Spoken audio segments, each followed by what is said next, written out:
Thank you so much for joining me tonight. My name is Jeanette McLeod, and I'm a Platinum Leader with Young Living Essential Oils.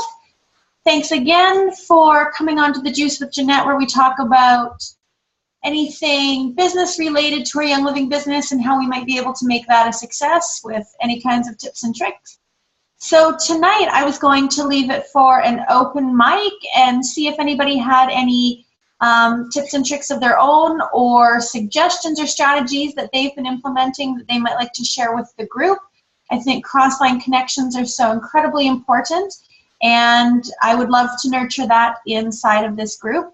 I'm just going to start with one little thought, and then we can open it up for anybody who wants to contribute. So the one thought was, I was listening to a podcast earlier this week, and the podcast it talked about how referrals are currency in our industry. And I thought, oh, that's really interesting. Referrals are currency. So what would referrals really look like in our line of work?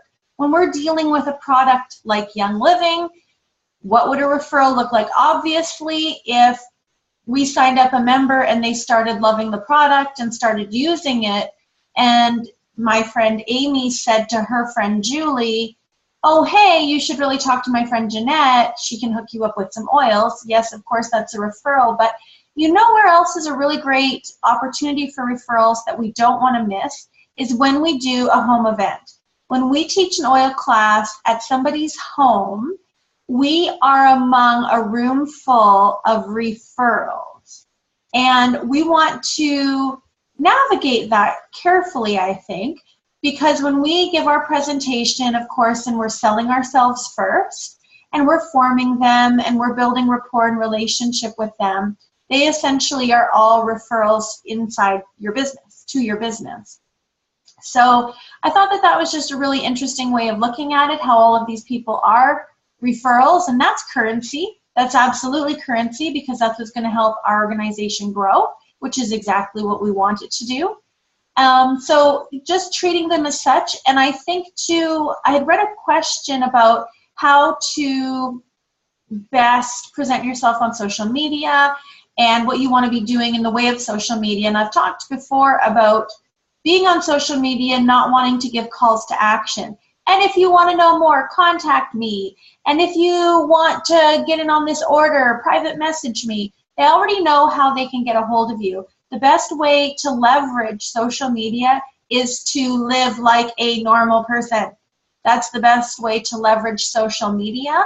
So what I've done now, and it might work for you, is when you're doing a home event with a friend, try to get everybody in the room on as a Facebook friend, because now they're connected to you in some way.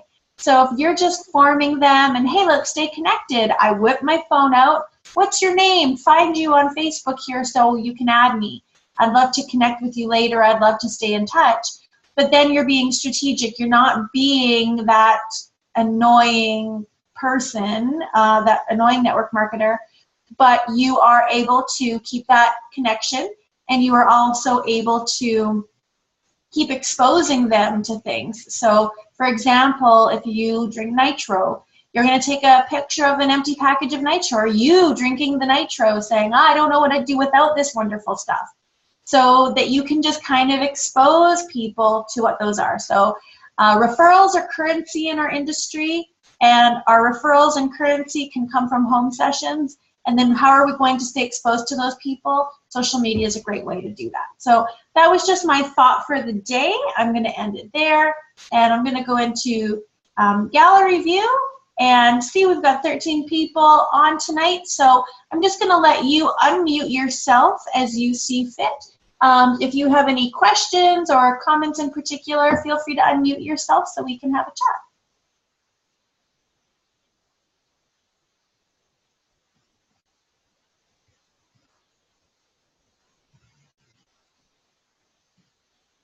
Nobody has anything in particular?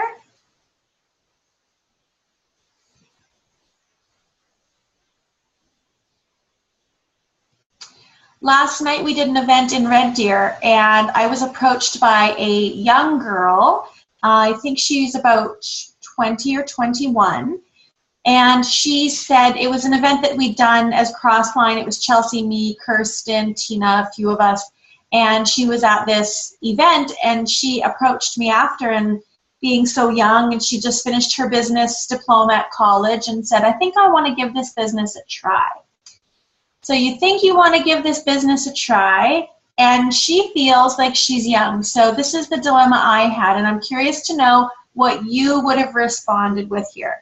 She said, all of my friends are broke, all of my friends are college students, and none of them see the value in this, and none of them have any money to spend to it. What do I do?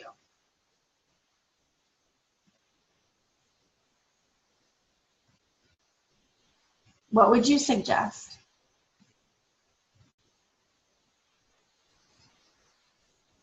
I kind of have somebody sort of in the same scenario, but what I would suggest is probably to ask them what are their priorities in spending for their own products normally on their day-to-day or their monthly budgets, I guess. Like I have somebody who spends umpteen amounts of money on her facial products from the Bay or wherever she goes and doesn't blink an eye.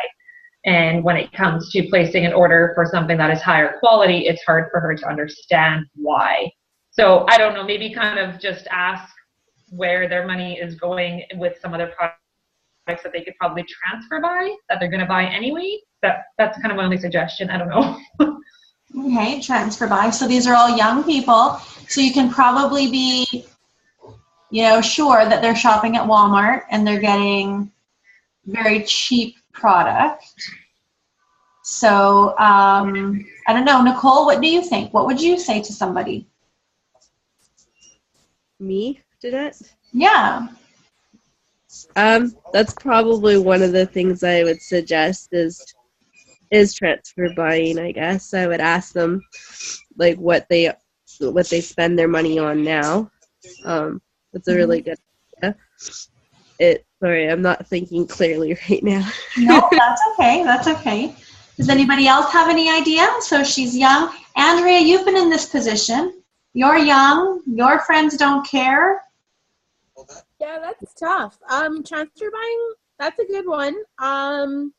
Maybe they need to explore different markets, parents, teachers, different people they see at their colleges, all that kind of stuff comes into play too, because maybe the students just aren't ready yet. They don't quite understand it. And if she falls in love with it, then maybe they will too. Time, I guess. But that's a tough one because it is hard when, we are totally great with spending the money because we know how great it works. But when somebody doesn't have that yet, they're very hesitant for sure. Yeah, totally. That was one of my suggestions was they all have moms. So if they're college students and they're 20, I'm thinking their moms are probably 45, maybe 50. So they've all got moms. So you'd want to get them to host a session so their aunts and their cousins come over. That just that concept of really recruiting through people. So I think that really ties in with the idea that referrals are currency. We are not necessarily stopping at that college friend, but looking to see who they know. And I just heard that number yesterday. We all know 200 people. We all know 200 people. It's just a fact. We all know 200 people. So that's nice to know Andrea, but now who's the other 199 that I don't know? And that's really where we want to go with that. So I think that's probably the best that we can do in a situation like that. And of course, markets. Get out to farmers markets and things like that. Because if you don't have a network, I constantly think about Heidi Ross. She moved here from South Carolina. She didn't know anybody. So how did she do it? She started at markets and trade shows and getting her name out there that way. So I think it can be done if you're willing to put in that work. And an idea for people, I don't know if anybody's done this, but I just had a market this last weekend. And I made, I think, 50 plus bath salts with lavender, and I stapled my business card to them. Who doesn't want free bath salts? So I just handed them to everybody, and for the most part, everybody wanted them. It's a simple and cheap way to give freebies, especially when you're getting started. And it's something you could carry in your purse too, right? Like if you met somebody on the street and they're interested, like, oh, well, here, take this, you know. Give me if you have any questions, let me know. So that's one way to get your name out there. That's a good idea. That brings up a question for me. What are your thoughts on doing, okay, young people love free stuff. Everybody loves free stuff. And that's my question is, how do you feel about enticing people to host sessions with a hostess gift or something like that? I've run up against a lot of people who have conflicting beliefs on this, that they're getting the referral bonus, they're getting the $67.50 for everybody that signs up. Why would I give them an extra thieves cleaner or something like that? On the other hand, it being, well, most parties that are done, there is a tangible, concrete hostess gift given. So I'm curious what this group thinks about hostess gifts, out-of-pocket hostess gifts. I think it's reasonable. We usually do homemade gifts. So I make a rub that everybody seems to love. I know Melissa, when she just hosted hers 2 weekends ago, she made a homemade orange creamsicle scrub and thieves cleaner, and gave her the option to choose which would she like, and they chose, and everybody thought that was kind of cool. It doesn't have to be something fancy. Danielle, what do you generally give as a hostess gift? What have you found success with? The one that I found most successful with was the orange creamsicle sugar scrub. Okay. And then for my hostess gift, I also gave a peppermint coffee scrub, and they seem to really like that as well. And I also take any of my free oils, and I'll sometimes do a draw with them, or I'll give them as a hostess gift too, just to kind of give somebody else a different taste of other oils they can get. So homemade's where it's at, because I think too, people always want to know, how am I going to use this stuff? And if you get their mind thinking right away in a DIY, that might be of real benefit too, right? So I think that's a good idea. I also like your idea, Danielle, of having a raffle. It costs nothing to go to the dollar store. Well, no, it costs $1 to go to the dollar store and get a raffle ticket. And it's fun. People want to be having fun. And it feels a little nicer when they've got a raffle ticket in their hand, right? So I think that might be a really good idea. Claudia, did you want to add? Yeah, if you don't mind. Go for it. I'm going to kind of back up, because I know when I first started to get into it, I was all about the DIY, and I was like, I'm going to make this, I'm going to make this, I'm going to make this.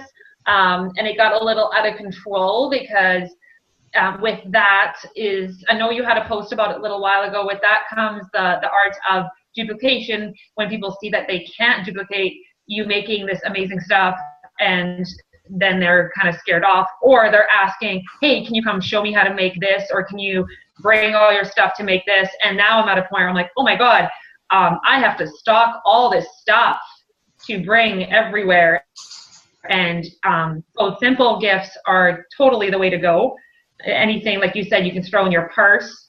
What I sometimes do too is instead of giving, I guess, a hostess gift, if you're doing a mini make and take and keeping it super simple, I just say the person who's hosting gets their product for free.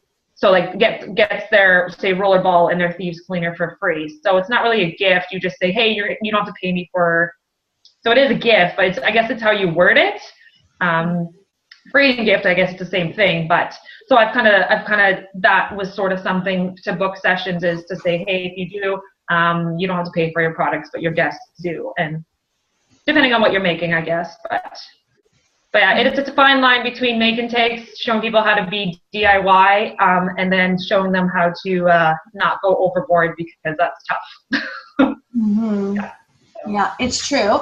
I think too, like the duplication aspect of it, you don't necessarily, like if Danielle is making this scrub and just gifting it to her person and giving the presentation, there's not a make and take involved. I made this at home. This is my gift to you for hosting.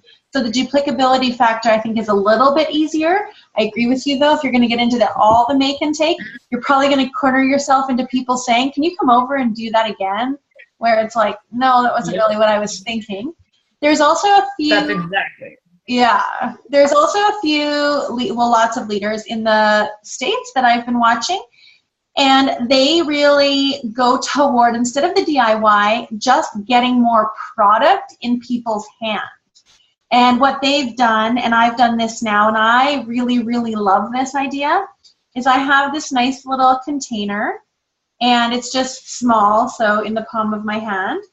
And I made a little label. Can you see what it says? Lavender lotion. So I have a whole thing of lavender lotion. We don't go through it. And I just put, as much as they need in there.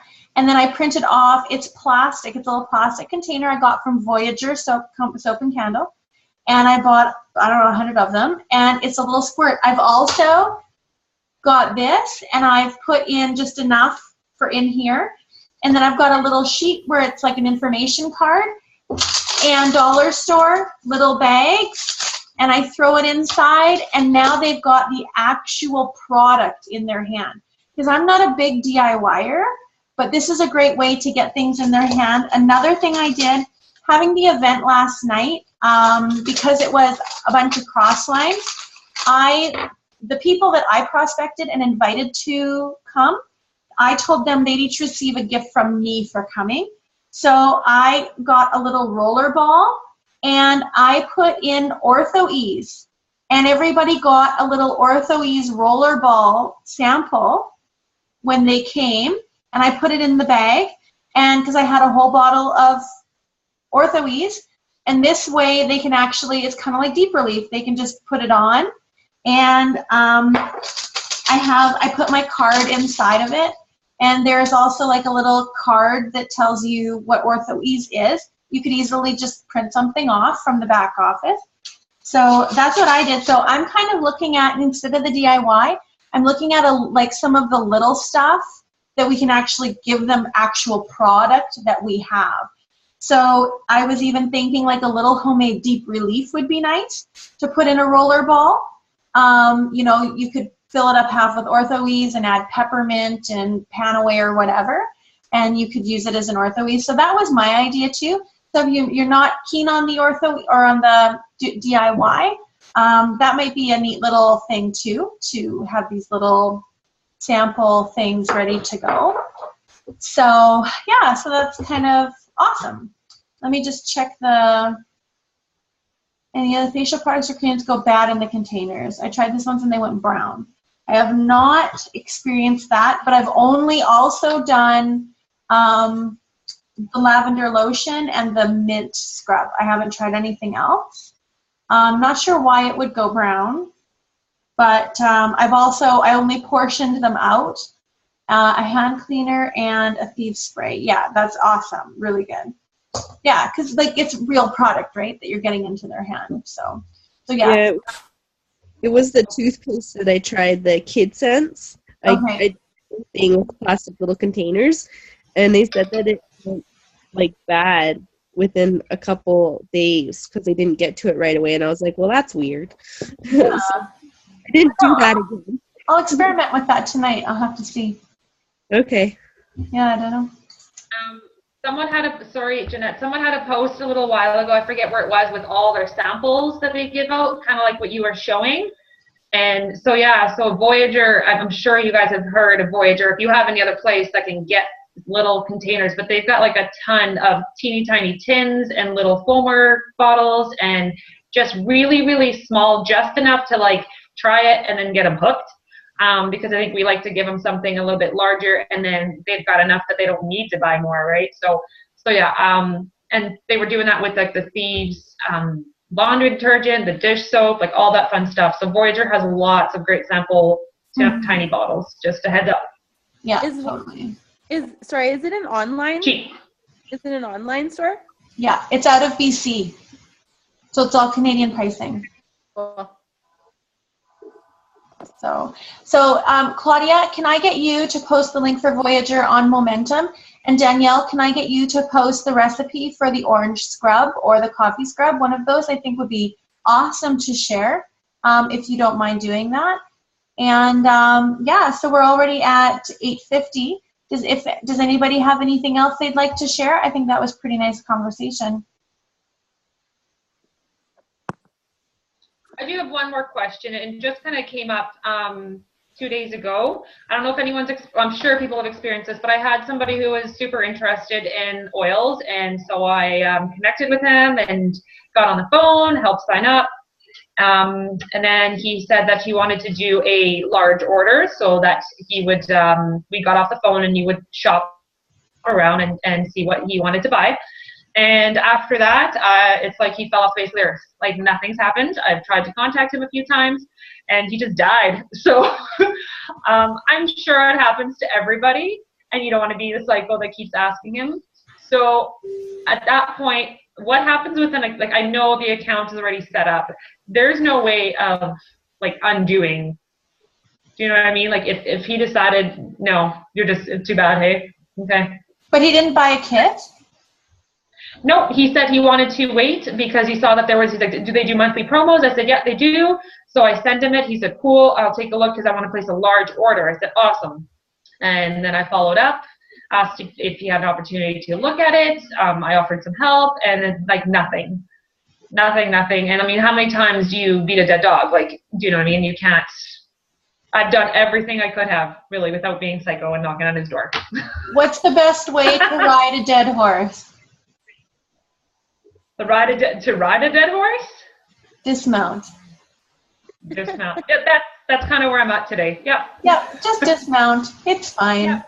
And you never know. You really, really, truly don't know what's going on in his life. And like his mother may have just died, and he really does not want anything to do with you. And in a month, he might place a $500 order and hit star on his order and move on, right? So. Yeah. Okay. I just wanted to see if anyone else had any other ways to word it. If you had to word it again, if someone did that to you, how would you word it to him? Or if you were to call somebody and say, hey. Oh, I've had that happen to me, for sure. Witness protection programs are gone, off the face of the earth. No kidding. It happens. Oh, I know. Okay. It's frustrating, but it happens. Yeah, it is what it is. Yeah, it's true. Just let him be. After third, fourth attempt, like Jeanette said, dismount the horse. I honestly would give it like 3 weeks or a month, and then I'd do it again. Because remember, too, that it does take 7 exposures. So, like, if he gets busy or, I'll answer later, who hasn't received a text and thought, oh, yeah, I'll answer this when I get home, and 3 days later you're like, I didn't even respond to them. So, just thinking, too, I thought it was interesting. Catherine Nanninga, a platinum under Adam, she did that to Angela Anderson, and she was very persistent, but every couple weeks she would just throw out a little text or a little Facebook message, and you're not being hounding, just like, hey, I'm still here if you need any questions answered, hope everything's going well, just being a normal human being, not the stalking kind of weird Eastern European that you could be.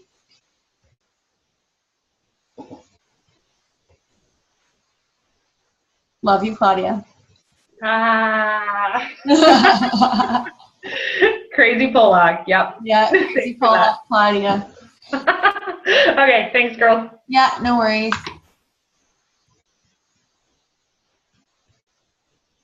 All right, we're going to call it a night right there. Thank you so much for joining. And we will see you guys next time. Have a wonderful night.